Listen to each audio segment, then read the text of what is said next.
Yo, what's going on, everyone? I am your host, Lex Black. You're tuning into my channel, Midnight Arcade. This is the first inaugural maiden voyage episode of one of my new shows under this umbrella of Midnight Arcade. I'm very excited to bring this to you. This is episode 1 of Arcade Stories. Today, we're going to be covering the coveted, immaculate, incredible, amazing, unbelievable, legendary Final Fantasy VII franchise. Specifically, the title in question is Final Fantasy VII Rebirth.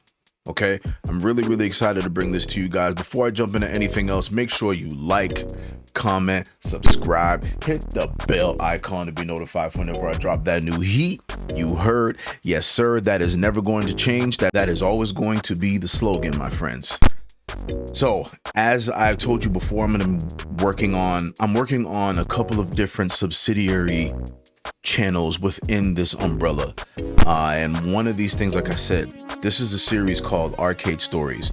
Arcade Stories is going to encompass a lot of things, specifically my deep dives into video games that I really enjoy and my books that I work on and that I write. Because I've been writing a lot of material over the past couple of years, and now we're at a point where we're gonna launch a bunch of stuff, and that's actually started with the third book in my cyberpunk fantasy tetralogy called Neon District, which was inspired by the very game that we're going to be talking about, among a lot of other source materials. But nonetheless, like I said, make sure you subscribe, tune in. I'm very excited for you guys to be tuning into the new material that I'm building out. But let's get started with the show and why I'm here today, all right?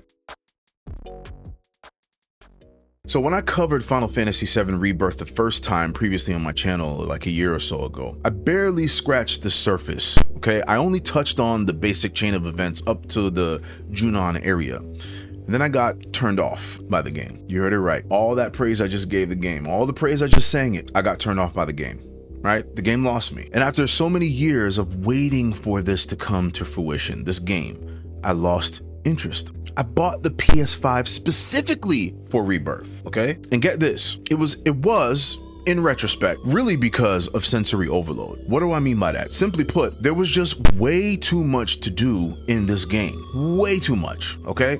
From collecting all the proto relics, rare items and weapons, to traveling the world to play the surprisingly addictive Queen's Blood card game, to the many side quests from the quest boards at each town, to acquiring chocobos and added chocobo gear, to the side games at the Gold Saucer, to defeating all the special monsters for Chadley, to acquiring all the summons, activating all the towers in each world map zone, just to grinding and beating monsters behinds, just to see how strong that you can become, etc, and damn, you get the point, right? For me, there was just way too much that I felt like I had to do in order for the story to progress. And because I felt so overwhelmed, I stopped for a really long time. But then I found some time recently to give the game just one more try, to see the game through, to try and enjoy all that the next gen console and the remixing of the storytelling from the greatest game ever made could give me in today's day and age. And I realized, now don't judge me, that for me, who was captivated by Final Fantasy VII's story, that I don't need to actually do all of those things to enjoy the story that I love so much, right? And so I dove back into the world. And then I beat the game, yes. And then, with the ending that pulled at my heartstrings and utterly mystified me with its mind-bending, multiversal, Gaia-altering ending, I really found myself going back through certain scenes, reading different theories, and watching a phenomenal video essay, a couple of them, that focused on Cloud's unreliable perspective. One of those videos that I watched was from a user on YouTube. Her name was Vespertine. Hope I'm pronouncing your name right, my friend. Check out her YouTube link in the description. She did a fantastic job on her video, right? And then I started to think after I was watching her video that there might not just be one explanation for what's happening with Aerith, Cloud, and the whole ending for Rebirth. Is there actually a multiverse in the Rebirth remake series? Is the lens through which we watch the story via Cloud Strife a reliable narrator for us, the fans, to know the truth? Have the developers been dangling a carrot in front of our faces and kind of like leading us by the nose only to fake us out in the end and stick closely to the original source material? Is it a multiverse we are actually seeing, or is it Cloud's fractured psyche being so pronounced that what we're actually seeing is not a spiritual manifestation of Aerith post-death, bolstered by her power and relationship with the live stream, but is it Cloud's grief being so damn strong that he refuses to accept that Aerith has passed, and thus, to avoid the mental collapse of that realization, continues to operate as if she were still here in some way? One begs to wonder. But what I've actually landed on is this. The truth is probably somewhere in between. It's not totally Cloud with his fractured psyche, and it's not just a multiversal twist, but it's a mixture of both, stitched together in this beautifully breathtaking and heartbreaking way. So with Aerith's death, and by the way, spoiler alert, if you didn't pick up the hint by now, it's a new kind of loss, right? Because in the OG game, Aerith's death was more abrupt, more final, and more absolute, and the emotional weight came from that permanence. She did make some appearances post-death, but not nearly as many or as pronounced as she has in other iterations of the franchise. In the original 1997 Final Fantasy VII, it gave us a death scene that was pure finality. One cutscene, one heartbreak, and that was it. Aerith was gone forever, with the emotional hit coming from the fact that you couldn't undo it. Rebirth keeps the emotional punch, but instead of giving us a clean break, it lingers. Aerith's death at the Forgotten Capital still happens, but the game plays with the after. Now, the tiny Bronco goodbye scene is where the shift is really pronounced, for me at least, right? Aerith's goodbye feels different depending on whom she's addressing, or whom the game is addressing, okay? So to Tifa, Barrett, Red 13, but sort of. I'm gonna get to him in a second. Put a pin in that right now. Yuffie, Kate Sith, Sid, Vincent. It's final, almost, right? To Cloud, it's different though. It's almost like she's not really saying goodbye at all. She knows they're still connected in some way, and he knows it too. Hence him asking her if she'll be okay going back. Meaning going back to the Forgotten Capital, to the altar, to pray for Holy, to go up against Sephiroth and Meteor. And it was like she didn't even get stabbed by Sephiroth at all, and it was just another day at the office, the way how they were speaking with one another, even though you could tell by Aerith's expressions, the micro expressions, that she knew. She obviously, I mean, she got impaled by the damn sword. She knew what it was, but for Cloud, it's like he almost couldn't tell the difference, right? And this isn't a throwaway choice. This scene subtly reframes Aerith's departure as less about absence and more about like a change of form, almost like she's stepping sideways into a place where Cloud can still meet her, right? But the others can't. Now, hold on to that thought, because I have a number of other tidbits of information that support this in a bit, right? Right now, I want to dive into Red 13 and the she's really there moment, right? So check me out on what I mean. Here's where things really start to poke holes in the singular Cloud's imagining it all theory, right? This is one of those scenes that if you're not paying attention, you can miss a huge clue, right? It's kind of in your face, but it's also subtle enough that you can miss it. At the end, when Aerith walks by Red 13 and pets him, he reacts.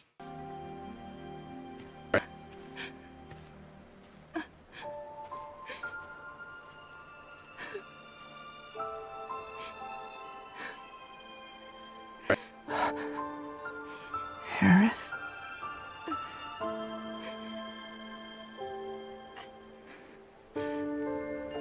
Not like he's humoring Cloud, not like he's confused, but like he feels her there somehow. And he even calls out to her. This is when he's sitting next to Tifa. Tifa has her head buried in her hands and her knees. She's still grieving. Red's right there next to her. Then Aerith comes by, pets him on the fur lightly, and he goes, Aerith? Now, why would he do that, right? Let's check this out though. Red 13 has a deep spiritual training from Cosmo Canyon. He can sense the life stream, shifts in planetary energy, and disturbances in ways that others simply can't. So if Red turns and responds to the Aerith energy per se, that's not Cloud projecting. That's Red's own sensory reality confirming that she's there on some level. And Red does not suffer from mako degradation like Cloud does, or psychological manipulation to the same degree and level that Cloud does. Cloud is so susceptible to it because of his fractured psyche and everything he'd went through, right? This one moment basically says Aerith's post-death appearances are not only in Cloud's head, but they have like a metaphysical layer that interacts with the world, and the people sensitive enough to perceive it will do so. Now, I want to lean into this a little bit more really quick because I do want to drive the point home that this is more than some simple delusion from Cloud, right? So what Red 13 is, his species is unnamed, right? But we know that the species is native to Cosmo Canyon. Now, we have official materials like the Final Fantasy VII Remake material Ultimania, describing his people as a tribe that protects the planet with a right to appease the planet that only his species can perform, explicitly tying them to planet lifestream guardianship, okay? Obviously, he's not a Cetra. He isn't an ancient or a Cetra, but that's Aerith's role. His connection comes from his heritage and Cosmo Canyon tradition, not Cetra blood. The Ultimania source material profile focuses on guardianship rights rather than Cetra lineage. So, can Red 13 sense the lifestream? Now, let's dive into this a little bit. Humans in Gaia can sometimes hear the planet too. In OG Final Fantasy VII, for instance, Bugenhagen outright says, "I hear the cries of the planet." That shows that being a Cetra isn't the only path to perceiving the planet's will. Learned spiritual attunement is a thing in Cosmo Canyon, okay? Red 13's people perform rites for the planet. Now, the Ultimania publication note that Red 13's tribe having a planet-appeasing rite strongly implies a spiritual interface with the planet/lifestream as part of their cultural innate role, right? That's a solid textual basis for saying Red 13 is unusually sensitive to the planet compared to most humans. That's all that's really saying.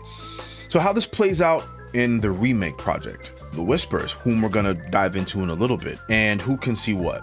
So in remake, the developer commentary clarifies that the ability to perceive the Whispers can be transferred via Aerith's touch, and or because the planet Whispers deems someone's fate critical. That's why multiple non-Cetra characters like Red 13 can perceive them after Aerith's contact. Red 13's whisper knowledge. In Remake Chapter 17, Aerith touches him in Hojo's lab. Red 13 is the one who calls the Whispers the arbiters of fate and explains their function and knowledge that he has because of Aerith's intervention, not because he's intrinsically omniscient now, right? So does he really sense Aerith at the end of Rebirth? What we see on screen in the Rebirth ending, Aerith brushes Red 13's fur, as I alluded to earlier, as the tiny Bronco gets ready to depart, and he reacts, calling out to her as if he felt her there. That's in-game, okay? That's in-game context. So what can we verify versus what we can infer, okay? So what we can verify is that, again, Red 13 is an unnamed species that has a guardian ritual link tied to the planet, and Cosmo Canyon's traditions include perceiving the planet's voice itself. Aerith can grant and bridge perception of planetary phenomena like the Whispers as well. Those are things we can verify. Now, we can reasonably infer that given that 1, Red is already spiritually attuned, and 2, Aerith has previously acted as kind of like a conduit enabling perception of otherwise unseen phenomena, and 3, the scene that shows tactile contact, plus Red's immediate and specific reaction to that tactile contact in Aerith petting his fur. It's very plausible that he genuinely sensed Aerith's presence, okay? Not just Cloud's delusion spilling over, okay? That inference aligns with the Guardian/right framing and the series' own precedent for non-Cetra perception under specific conditions, okay? So not everybody can just be like, oh, I hear the planet. The conditions have to be right in order for them to actually perceive the attunement and flow of the planet in the live stream. So the bottom line, he's a long-lived member of an unnamed species, like I said before. He can sense the live stream, and he definitively called out to Aerith after the tactile input. It's just another way of saying touch. So now we're gonna go to our good old friend Cloud Strife as the unreliable narrator. Now in the video essay by Vespertine, she was very right to hammer on this. Cloud's track record with reality is kind of shaky, but let's talk about why that is. So he's lived through a lot of stuff. He's gone through a lot of stuff, right? And it's not limited to, but some of the things are the loss of his father before he was born. So he didn't have a father figure in his life like that. A social pariah in his hometown of Nibelheim, and had a really hard time during his childhood, including near-death experiences trying to save Tifa from falling off of the bridge in Nibelheim. Also, he was severely bullied, etc., right? He also suffered the trauma of Nibelheim burning to the ground and losing his mother to that very fire that was set by Sephiroth, okay? You know, in between all that, somewhere in the timeline, I'm just delivering these out of order of timeline, so just bear with me, right? But in attempting to join Soldier, he failed, and you know, then we fast forward to the Nibelheim reactor incident, gets impaled by Sephiroth before turning the tables and killing Sephiroth himself, or killing his body. Then he gets captured along with Zack, being experimented on for years, right? And Hojo was flooding this man's body with Mako, and Genova cells, and severely altering his entire being, which led to false memories of Nibelheim, where he put himself in Zack's place, disassociative episodes where he loses chunks of time, complete and utter mental collapse, requiring Tifa to help rebuild his mind inside the live stream later on in the story, etc. Bro had it really rough out here, man. He really did. So we as players are locked into his point of view so tightly in Rebirth that when he sees Aerith, we obviously see Aerith. That doesn't mean the others see her though, or that she's physically present in the conventional sense, and we also know this because once you become part of the live stream, your physical will no longer exist on the living plane in Gaia. This is why the developers can show her in certain ways without confirming exactly how real she is. It's Cloud's sensory input that we're getting and not an objective camera, right? But here's the key. This theory alone doesn't explain things like Red 13's reaction or the independent Zack sequences, which I will get to in a little bit. But here we go, right? So the next thing I wanted to dive into, which is a tie-in to everything else that's kind of at the crux of my video essay, you want to call it? I don't know what. My dissertation or whatever, right? Multiverse and divergence evidence. So even if Cloud's unreliable perception is in play, which I do think it is in play here, right? There's also in-world evidence that points to multiple timelines being real. Okay, like the Whispers, they didn't exist in the OG game, but in Remake and Rebirth, they are a force actively trying to preserve the original events. Then we have Zack's survival. His story in Rebirth plays out in a very different reality where he didn't die outside Midgar. Cloud can't have imagined this, right? We see Zack's world independently from Cloud's POV. Then there's the Omni Aeriths that I like to call them. They're the multiple Aeriths. In that ending sequence, we see her in different timelines, alive in some, gone in others. And then we have Sephiroth's multiversal awareness. Now, he appears across timelines, manipulating events. Now, if he can project himself across realities, what would stop Aerith from doing something similar, powered by her Cetra connection to the live stream, okay? So let's dive deep into the Whispers, because yeah, they're way more than a spooky plot device, right? In my personal opinion, they're one of the clearest, most deliberate signals from the developers that the multiverse is not just theory. It's not them just playing with us, playing in our faces. It's the literal scaffolding of the Remake trilogy's story. So the Whispers as the planet's timeline enforcers, right? In Remake, the Whispers are first presented almost like ghostly dementors, or just like the ghosts of Christmas past, almost. Grabbing up people, shoving them around, forcing events to happen as they should, right? But if you actually track their appearances and actions, you realize they're not random. They're laser focused on the job.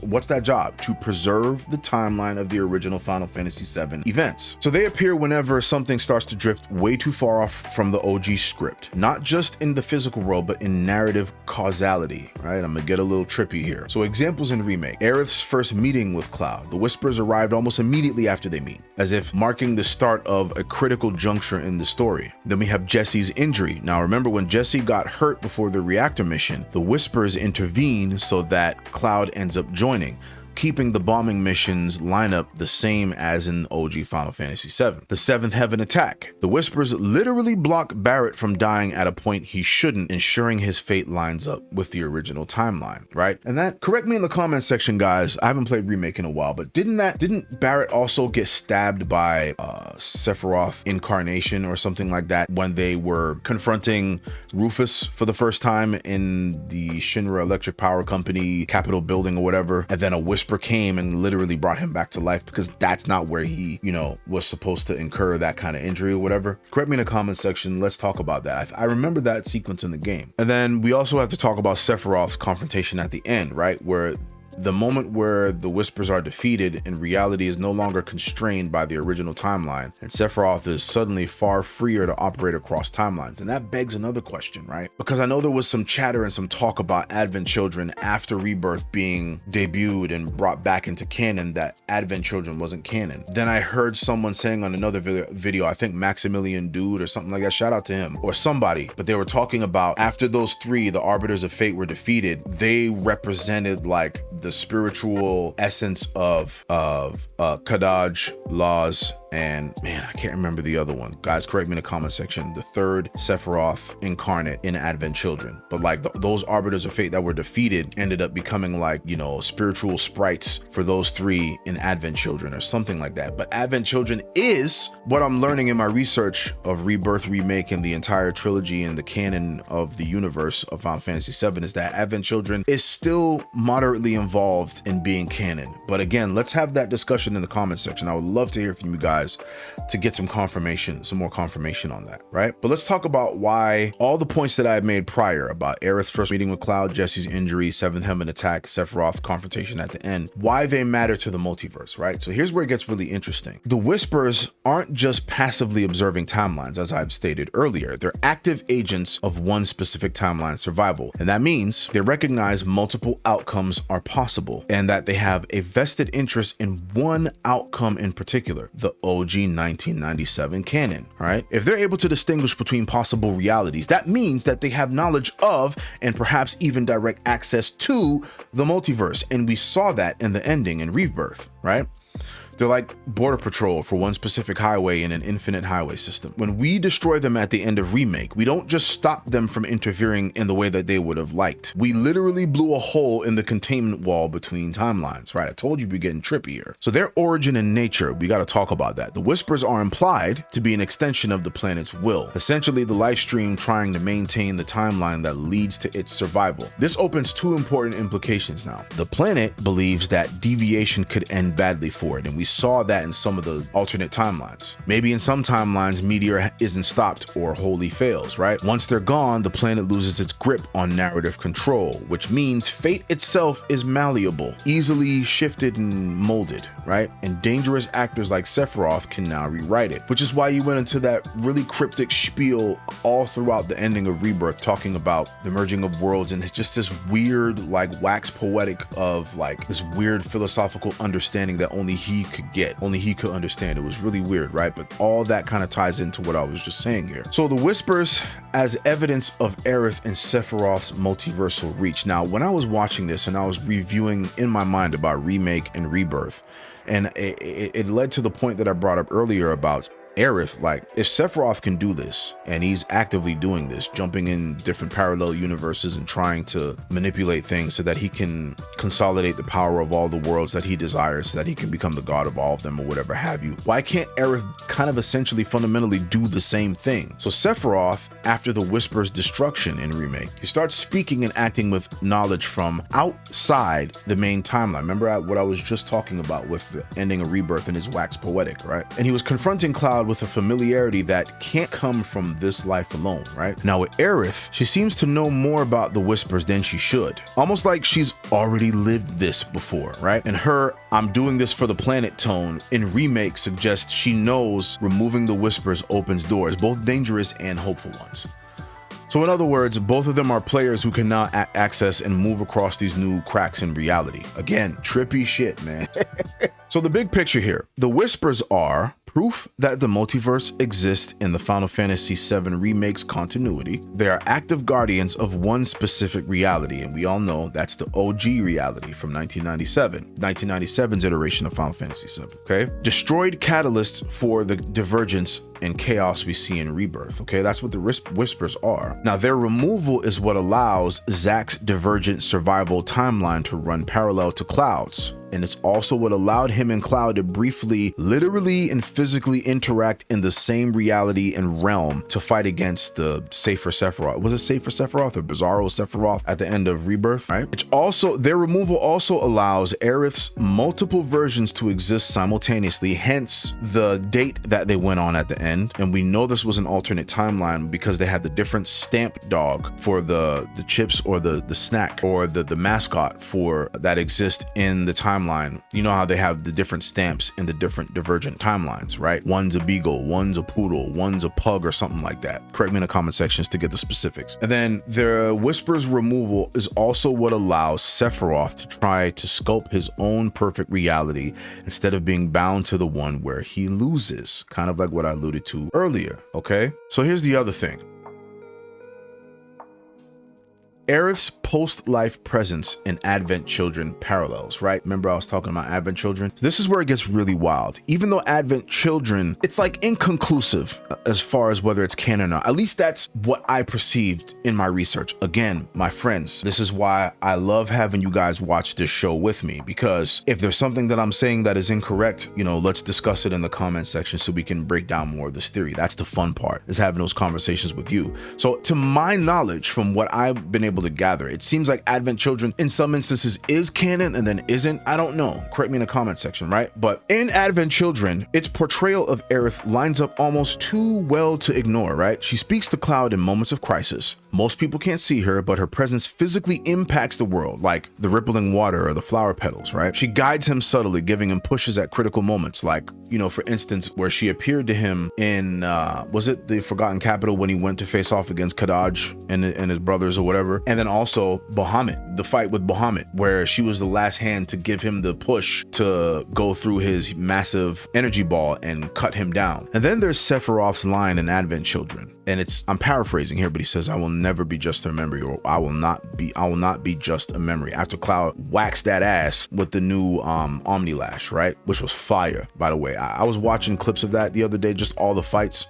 Revolutionary. It's amazing that came out almost 20 years ago and it's still way ahead of its time and above others in class as far as like action and combat and the way how they portrayed it. Just unbelievable stuff. Anyway, let's get back on track. So Sephiroth is saying with the "I will not just be a memory, I will not be just a memory" to Cloud after he got defeated is he's saying that he can exist as more than a lingering thought. He can manifest post-death, okay? It's like, that's his thing. That's why he never seems too rattled. The only time he seemed rattled was when he's getting cut down with Omni Lash. But then even after that, he went back to his smug, aloof, "I'm not bothered because I have more answers than you" type of look, right? Which was like unsettling at the end, right? Aerith, she operates on the same principle about manifesting herself post-death, but just in reverse. Sephiroth uses his persistence to corrupt and dominate, right? Where Aerith uses hers to guide and heal. They are literal narrative mirrors, right? Two souls refusing to fade, shaping events after death through sheer willpower and their respective connections to the planet. So now we have like a timeline clarification. We got to think about this now. How long was Aerith with the party, right? This one's easy to lose track of as a player because we stretch the game over months or years, right? Depending on how long it takes for us to play it, or hours, right? But in reality, the party meets with Aerith in Midgar. They leave Midgar, travel across the continent, and reach the Forgotten Capital in roughly 3 to 4 weeks in universe, I believe. Now, again, this is subject to debate. Let's talk about it in the comment section if you feel otherwise. But from my personal estimation for in-game timeline, that's not really much time at all, right? But in that short period of time, Aerith becomes central to the group's emotional dynamic. When you compress her entire arc into under a month, it explains why her absence hits kind of hard in a way that it does, right? And why Cloud clings to her presence so fiercely. The bond formed under extreme circumstances and high stakes. You know, you figure out who your real ones are when shit hits the fan, for lack of a better term. And they fought tooth and nail together against all odds. And so the bond is going to be there. And there's a lot of trauma bonding there too. So, in closing, guys, this is just my first foray into my new subsidiary show, Arcade Stories. I'm going to have a completely different set of material to talk about It's going to be my book series, Neon District. I'm really excited about episode 2, or whenever that episode comes about. It might not be 2, might be 3. Doesn't matter. I'm going to be talking about my tetralogy, or my book series of Neon District.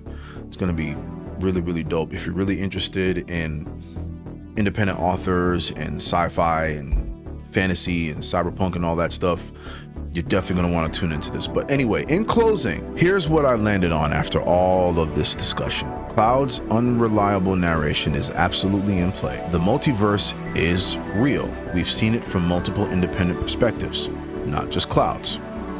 Aerith is gone in the main timeline, but exists across others, and can still manifest here through the live stream in the same I won't just be a memory way that Sephiroth does, but for good intentions and good reasons, because she's, like a good person at heart. Red 13's reaction and Zack's separate POV prove that this isn't just in Cloud's head. That just further reinforces that point. And the trilogy is building towards a final act where love and hope try to match hatred and domination on an equal metaphysical playing field. And I also feel like, again, reinforcing my earlier points, Cloud's unreliable narration is absolutely in play just as much as the multiverse is real. Both of those points make 100% sense. Okay, I think they're both at play here. And the developers, those slick bastards, they got us, the fans, in a really good spot, because now they have the ability to kind of like really bring an incredible, well thought out and fleshed out finale to the game. So anyway, we will talk further about this. I'm not sure when the third game is going to come out, but obviously when it does, we'll be covering it, and I can't wait to play it and then discuss it with you guys. Anyway, make sure you tune in to Arcade Stories episode 2. It's coming soon. I'm your host, Lex Black. Make sure you like, comment, subscribe, hit the bell icon to be notified for whenever I drop that new heat. You heard? Yes, sir. And I'm gone.